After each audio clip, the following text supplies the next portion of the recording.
Hospital जाने से पहले दिल चाहता है कि सब कुछ साफ हो, सिर्फ रूम ही नहीं, मेरा दिल और सोच भी। ये बेडरूम सिर्फ एक कमरा नहीं, यहाँ मेरी दुआएं हैं, मेरी नींदें हैं और मेरा इंतज़ार है पल पल का। सफाई करते वक्त थकन तो होती है, लेकिन सुकून भी मिलता है क्योंकि घर भी तैयार हो रहा होता है और मैं भी। या अल्लाह आसानियाँ अता फरमा, मेरी और मेरी बेबी की हिफाजत फरमाना, आमीन।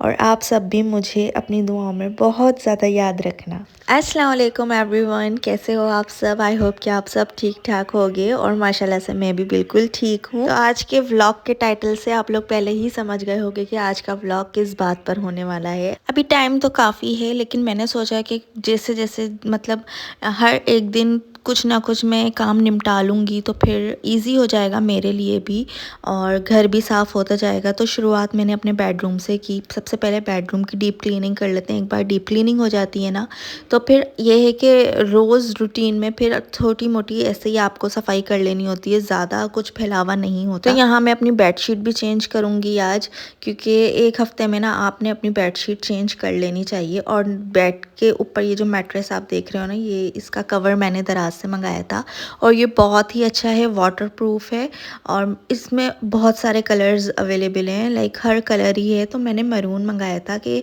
इस तरह चादर मतलब हटेगी तो ये कलर अच्छा लग रहा था और सूट भी बहुत कर रहा है। और इसकी एक ख़ास बात ये भी है कि इस पे से ना चादर आपकी स्लिप नहीं होती, जम जाती है, स्टक हो जाती है। इससे पहले वाला जो मेरे पास बेड कवर था वो भी वाटर प्रूफ तो था, लेकिन वो इतना ज़्यादा स्लिपरी था कि उस पे से ना बेडशीट इतना मूव करती थी कि यहाँ आप बिछाओ फिर कोई बैठता था, फिर ख़राब हो जाती थी। तो उससे मैं बहुत ज़्यादा बेजार हो चुकी थी। और ये इसकी रिदा की है स्टडी टेबल, तो मैंने सोचा कि इसको भी सेट कर दूं, क्योंकि बच्ची है ना वो फिर कलरिंग करती है, वाटर पेंट करती है। तो वो मैंने सारी जो इसकी ख़राब थी जिस पे इसने वाटर कलर किया हुआ था वो सब कुछ मैंने हटाया। और जो काम का था, पेपर्स एम्प्टी थे, वो मैंने अलग से करके रखे, ये भी सेट हो जाए। क्योंकि फिर बाद में फिर इन सब चीज़ों के लिए टाइम निकालना ना थोड़ा सा डिफ़िकल्ट हो जाएगा। इस वजह से ये सारी चीज़ें पहले से ही मैंने करके रख दी, ताकि हृदय के लिए भी इजी रहे और मुझे भी देख देख के ना सुकून मिलता रहे। और जब आप अपना सेपरेट घर में रह रहे होते हो ना, तो फिर ये सारी चीज़ें ना आप खुद से ज़्यादा इन सब चीज़ों को अहमियत देते हो। आपका घर, आपका किचन, कोई इवेंट हो घर में, तो सबसे पहले आपको यही होता है कि हम अपना पहले घर देख लें, पहले घर की हर एक चीज़ चमका दें, उसके बाद फिर हम अपनी तैयारी करेंगे।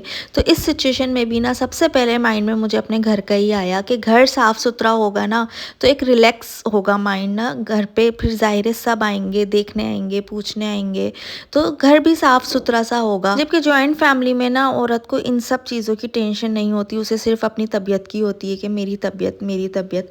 ये सारी चीज़ें फिर और लोग होते हैं जो देख लेते हैं, घर को मैनेज कर रहे होते हैं, रोज़ सफाइयाँ भी हो रही होती हैं, कोई ना कोई कर ही रहा होता है, किचन का भी सब कुछ हो रहा होता है। लेकिन आप लोग जैसे जानते हो कि मैं जो हूँ सेपरेट रहती हूँ, तो फिर हर चीज़ मुझे ही देखनी है।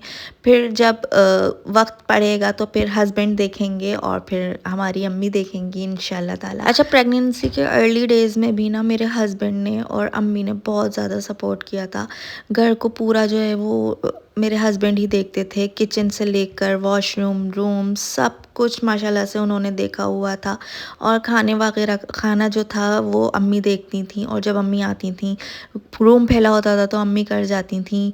किचन में अगर थोड़े बहुत कोई बर्तन होते थे तो वो देख लेती थी। वैसे ज़्यादातर ना मेरे हस्बैंड ने ही मैनेज किया हुआ था माशाल्लाह से। आप लोग माशाल्लाह ज़रूर कह देना। तो फारिग होने के बाद भी इंशाल्लाह उम्मीद है कि सब कुछ हो ही जाएगा। और अभी ना ठंड बहुत ज़्यादा बढ़ गई थी, तो इस वजह से मैंने फ्लोर पर कालीन भी बिछा लिया, क्योंकि रिदा है ना सॉक्स नहीं पहनती, वो ऐसे ही फ्लोर पे खड़ी रहती है, उसको कितना ही कह लो सॉक्स पहना भी दो तब भी उतार के फेंक देती है। तो मैंने कालीन बिछा दिया था और बेडशीट भी यहाँ पे चेंज कर रही हूँ, ताकि हमारा रूम एक रिप्रेजेंटेबल लगे कि कल को जब कोई आए, मिलने आए, देखने आए, तो रूम जो है वो अच्छा लगे। और ये बेडशीट आप लोगों को मैं पहले भी बता चुकी हूँ, ये बेडशीट एक्चुअली है मेरी अम्मी के जहेज़ की, जो कि मेरी अम्मी ने अनमैरिड जब वो थी तो अपने हाथ से ये बेडशीट बनाई थी और अम्मी ने इसमें इतनी मेहनत कर ली थी कि अम्मी बताती हैं कि उसके बाद इतनी मेहनत की थी कि ये बिछाने का मेरा दिल ही नहीं चाहता था, इस सोच में कि ये ख़राब हो जाएगी मैं बिछाऊंगी। तो वो रखी रही। जब मेरी शादी का टाइम आया तो फिर अम्मी ने वो मुझे जहेज़ में दे दी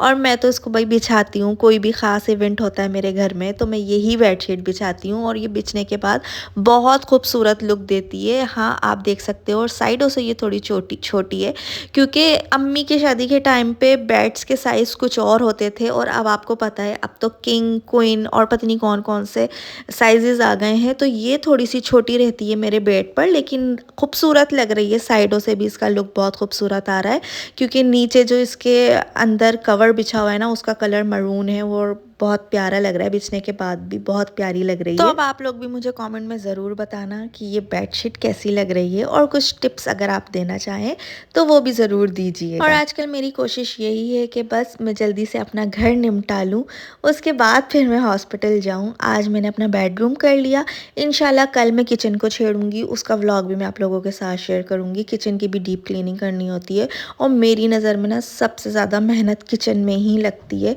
हाँ, जो नीचे नीचे के काम होंगे ना वो मैं कर लूँगी, बाकी जो ऊपर के साइड के बॉक्सेस हैं वो मुझसे नहीं हो पाएंगे क्योंकि उसके लिए फिर किसी स्टूल पे चढ़ना होगा और स्टूल पे चढ़ना इस वक्त मेरे लिए हार्मफुल है।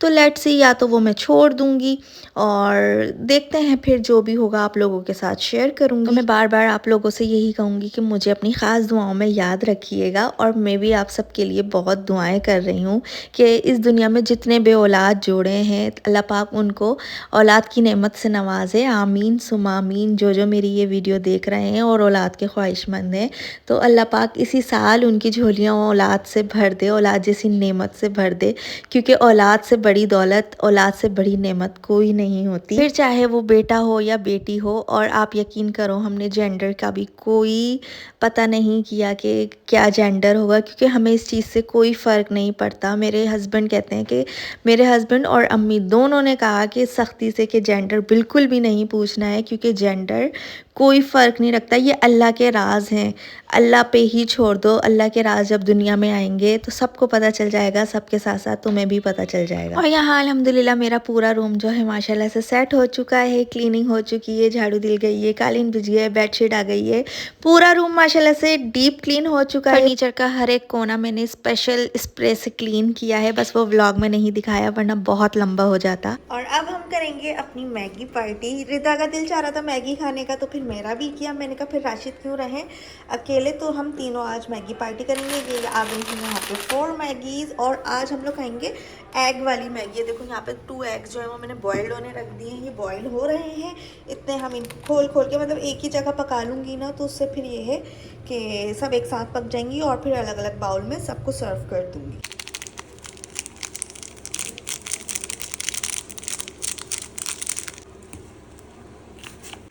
यहाँ हमारी मैगी में भी उबाल आ गया है और एग्स भी रेडी हैं। इनके मैंने स्लाइसेस कट कर लिए। स्लाइसेस जो है ज़्यादा अच्छे कोई ख़ास कट हुए नहीं है क्योंकि ना 2 दिन से हमारी नाइफ़ गुम है और ये जो बटर वाली नाइफ़ होती है ना ये वाली, इससे मैंने इसके स्लाइसेस बनाए तो ऐसे स्लाइसेस बने हैं ये। अच्छा, आज हम क्लीन करने वाले हैं अपना किचन पूरा। ये जो बॉक्सेस हैं ना इनको आज मैं नीट एंड क्लीन करूँगी और आप ये समझ लो कि मतलब एक डीप क्लीनिंग होगी किचन की। क्या हुआ? मैगी कब बनेगी? मैगी बन रही है, बस बनने वाली है। आज रिदा के साथ साथ सब पार्टी करेंगे। ठीक है, सब पार्टी करेंगे आज रिदा के साथ साथ, ठीक है। और ये देखो गाइस हमारी मैगी जो है वो रेडी हो चुकी है और सब में बराबर से मैंने डाल दिए, एग्स भी बराबर से डाल दिए। अब हम इंजॉय करेंगे अपनी आज की मैगी।